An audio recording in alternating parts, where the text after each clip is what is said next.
Social মিডিয়াতে বেশ কিছু ঘটনা বারবার চোখের সামনে আসে। অনেকে শেয়ার করে বিভিন্ন ঘটনা। সেই ঘটনাগুলো খুবই যন্ত্রণাদায়ক এবং কষ্টদায়ক। ডিভোর্স কখনো সমাধান কি হতে পারে? কখনোই না। সোশ্যাল মিডিয়াতে ঢুকলে দেখা যায় একজন ডিভোর্সি মা যখন তার সন্তানকে বাবার কোল থেকে নিয়ে নেয়, তখন বাবা কাঁদে না, কিন্তু সন্তান হাউমাউ করে কাঁদে। সে বাবার কাছে থাকতে চায়। এই সন্তান যদি মায়ের কাছে থাকতো, তাহলে মা যদি বাবার কাছে দিয়ে দিত, তাহলেও কিন্তু মায়ের জন্য এই সন্তান হাউমাউ করে কাঁদত। ছোট্ট শিশু, সেও কিন্তু মায়ের জন্য কাঁদবে, বাবার জন্যেও কাঁদবে। বাবা মা উভয়কে একজন সন্তান কাছে পেতে চায়। জন্মের পর একজন শিশু তার মাকে দেখলো না কিংবা বাবাকে পেল না।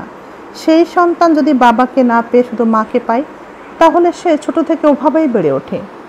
একটা সময় বুদ্ধি হওয়ার পর বাবার জন্য কষ্ট পায়, সেটা ভিন্ন কথা। কিন্তু জন্ম থেকে যে বাবা মায়ের কোলে পিঠে চড়ে বড় হতে থাকে, সেই বাবার কোল থেকে যখন একটা শিশুকে মায়ের কোলে দিয়ে দেওয়া হয়, বাবার কষ্ট হয় কিনা আমি জানি না। কষ্ট হলে তো সন্তানের কথা চিন্তা করে বাবা ডিভোর্স ঠেকিয়ে দিত। কিংবা মার যদি কষ্ট হতো, বাবা থাকছে না সন্তানের পাশে, আমার সন্তানের কষ্ট হবে, এ কথা ভেবে অন্তত মা সন্তানের কথা চিন্তা করেই ডিভোর্সকে এড়িয়ে যেত। কিন্তু আমরা দেখি সন্তান কষ্ট পায়, মায়ের জন্য কষ্ট পায়, বাবার জন্য কষ্ট পায়। ডিভোর্স দিয়ে মা বাবা সন্তানের কষ্টেও কষ্ট পায় না, চোখে পানি আসে না। সন্তানের কান্না দেখেও তাদের চোখে কোনো পানি থাকে না। তারা নিজেদের সুখটাকে এত বেশি প্রাধান্য দিচ্ছে আজকাল। এইসব ডিভোর্সের পিছনে লুকিয়ে আছে অনেক অজানা হয়তোবা কাহিনী, যা আমরা জানি না। এত জানার দরকারও তো নাই। দেখতে হবে সেই অজানা বিষয়গুলো কেন ঘটছে জীবনে। সন্তানের কথা চিন্তা করে সেই অজানা বিষয়গুলো যেন জীবনে না আসে, না ঘটে, সে ব্যাপারে তো মা বাবার অবশ্যই সচেতন থাকা উচিত। সন্তানের কথা চিন্তা করে সব সুখ মা বাবার বিসর্জন দেওয়া উচিত। পৃথিবীর সুখটাকে আমরা এত বেশি প্রাধান্য দিচ্ছি, পৃথিবীর সুখটাকে আমরা এত বেশি এনজয় করার জন্যে উঠে পড়ে লেগেছি। নিজের জীবনে যা হয়ে যায় যাক, তবু পৃথিবীর কোনো সুখ থেকে আমরা বঞ্চিত হতে চাই না।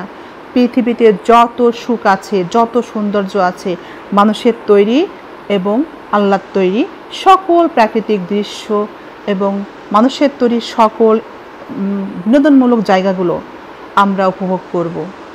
আমরা উপভোগ করব এই পৃথিবীর সুখ। কিভাবে করব? সন্তান কষ্ট পাই পাক, সন্তানকে বাদ দেব, তবু এই সুখ থেকে আমরা আমাদেরকে বঞ্চিত করব না। পৃথিবীর সকল সুখ থেকে নিজেদেরকে বঞ্চিত করব না বিধায় অনেকেই তাদের জীবনে স্বামীকে কেউ বা স্ত্রীকে বাদ দিচ্ছে, অনায়াসে ডিভোর্স দিয়ে দিচ্ছে। সন্তান একটা থাক আর দুইটা থাক, এটা ভীষণ দুঃখজনক একটা ব্যাপার। পৃথিবীর এই যে কৃত্রিম সৌন্দর্য কিংবা সৃষ্টিকর্তার তৈরি বিভিন্ন সৌন্দর্য, হ্যাঁ, সৃষ্টিকর্তা আমাদের জন্য তৈরি করেছেন উপভোগের জন্যে, গ্রহণের জন্যে।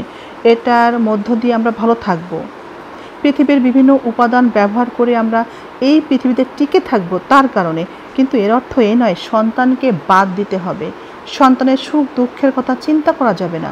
সন্তানকে একেবারে জীবন থেকে সরিয়ে দিতেও দ্বিধাবোধ করছে না, কখনো মা করছে না, কখনো বা বাবা। সমাজে এভাবে অহরহ বিভিন্ন ঘটনা ঘটে চলেছে। সেদিন দেখলাম একটা জেলাতে, সম্ভবত চুয়াডাঙ্গা জেলাতে আলমডাঙ্গা থানার একটা মেয়ে প্রথম স্বামীর ডিভোর্স দেওয়ার পরে বাচ্চা সহ ডিভোর্স দিয়েছে। এখন তার বয়স কম, সে কী করবে? মেয়েটির স্বামী, প্রথম স্বামী, আবারও বিয়ে করে নিয়েছে এবং এই মেয়েটি আরেকটা ছেলের সাথে প্রেম করে তাকে বিয়ে করতে চায়। কিন্তু সেই ছেলে হয়তোবা এই মেয়ে বা বাচ্চাটাকে রাখতে চায় না কিংবা সাথে নিতে চায় না, কাছে রাখতে চায় না। কোনো ছেলে কি চায় তার স্ত্রীর সাথে প্রথম ঘরের বাচ্চা থাক? অনেক পুরুষই চায় না। আবার আমাদের সমাজে আছে কিছু পুরুষ আবার মেনেও নেয়, সন্তান থাকলে সন্তান সহই মেনে নেয়। কিন্তু এই মা সন্তানকে এই পৃথিবী থেকে, কি বলবো, বলার ভাষা নাই। মায়ের চরিত্র যদি এমন হয়, শুধুমাত্র নিজের জীবনের সুখের কথা চিন্তা করে। আমাদের সমাজটা কোথায় গিয়ে দাঁড়িয়েছে সেটা কিন্তু ভাবনার বিষয়। একজন মা নিজের জীবনের সুখের কথা চিন্তা করে আবার বিয়ে করবে সেই ভাবনা থেকেই সেই মেয়েটিকে দুনিয়া থেকে চিরতরে বিদায় করে দিয়েছে। ভাবতে পারেন, ভাবা যায় কোন চরিত্রের মা? সে কি করলো বলেন তো? নিজের জীবনের ক্ষতি করলো, বিয়ে তো করতেই পারলো না। প্রথম স্বামী চলে গেল তার জীবন থেকে, একটা বাচ্চা রেখে গেল, বাচ্চাটার জীবনের সর্বনাশ হলো। সে পৃথিবী থেকে বিদায় নিল মায়ের হাতে আহত হয়ে। মা তাকে গলা টিপে, যা হোক আর বলছি না, এ ভাষা মুখে আসলে আনাই অনেক কষ্টকর ব্যাপার। তারপর সে কিন্তু তার সেই প্রেমিককেও পেল না। এখন তার জীবনে কি হবে বলেন? সে তো এখন পুলিশ এসে তাকে ধরে টরে নিয়ে গিয়ে বিভিন্ন রকমের কাহিনী ঘটবে এখন তার জীবনে, তাই না? তাহলে কি সুখ পেল বলেন তো? এই মেয়ে কি সুখী হতে পারলো? সুখ তো চাইলেই পাওয়া যায় না। আমরা অনেক মেয়েরাই জানি না, অনেক পুরুষই জানি না আমরা সুখ চাই পৃথিবীতে। সুখ সুখ করে আমরা ছুটাছুটি করি, প্রকৃতির সকল সুখ, পৃথিবীর সকল আনন্দ উপভোগ করে আমরা সুখী থাকব। কিন্তু জানেন কি, সৃষ্টিকর্তা যাকে সুখী করে সেই কেবলমাত্র সুখে থাকতে পারে এই পৃথিবীতে। আপনি হাজার ছোটাছুটি করলেও কিন্তু সুখী হতে পারবেন না। আপনি অনেক বুদ্ধিমান, আপনি অনেক শিক্ষিত, আপনার অনেক নামি দামি সার্টিফিকেট আছে, আপনার অনেক অর্থ আছে, টাকা আছে, তবুও আপনি সুখে থাকতে পারবেন না এই পৃথিবীতে যদি আপনার সৃষ্টিকর্তা, আপনার আল্লাহ যদি আপনাকে সুখে রাখতে না চাই। এটা হয়তো আমরা অনেকেই জানি না। তবে আমরা এটা জানি, চেষ্টা করতে দোষ কি? সুখে থাকতে চেষ্টা করতে দোষ কি? এটা আমরা অনেকে বলেও থাকি, কিন্তু সেই চেষ্টা কি এভাবে? অবশ্যই এভাবে না। হালাল পথে প্রার্থনা, নামাজ এবং আল্লাহর কাছে চাইতে হবে, নিয়ম ঠিক রাখতে হবে। পরকিয়া করব, প্রেম করব, ডিভোর্স দেব, সন্তান থাকলে সন্তানের কথা চিন্তা করব না, সন্তানের কথা ভাববো না, তাকে কষ্টে রাখবো। এভাবে কি আর সুখী হওয়া যায়? ভাই এবং বোনেরা, এভাবে কখনোই সুখী হওয়া যায় না। মাথায় রাখবেন, ইবাদত করতে হবে, আল্লাহকে ডাকতে হবে যদি এই পৃথিবীতে ভালো থাকতে হয়। ডিভোর্স কখনো কোনো সমাধান হতেই পারে না। ডিভোর্সি মেয়েকে বিয়ে করেও কোনো সমস্যার সমাধান কখনোই হবে না। আমরা অনেকে চিৎকার করে যাচ্ছি, ডিভোর্সি মেয়েকে বিয়ে করে নাও, ডিভোর্সি মেয়েকে বিয়ে করে নাও। এটাতে কি সমাজ ঠিক হবে? সমাজের পরিবেশ কি ঠিক হবে? সমস্যার সমাধান কি হবে? বাচ্চারা বা সন্তানগুলো কি ভালো থাকবে? কখনোই থাকবে না। একটা ডিভোর্সি মায়ের সন্তান, ডিভোর্সি বাবার সন্তান অযত্নে বড় হবে।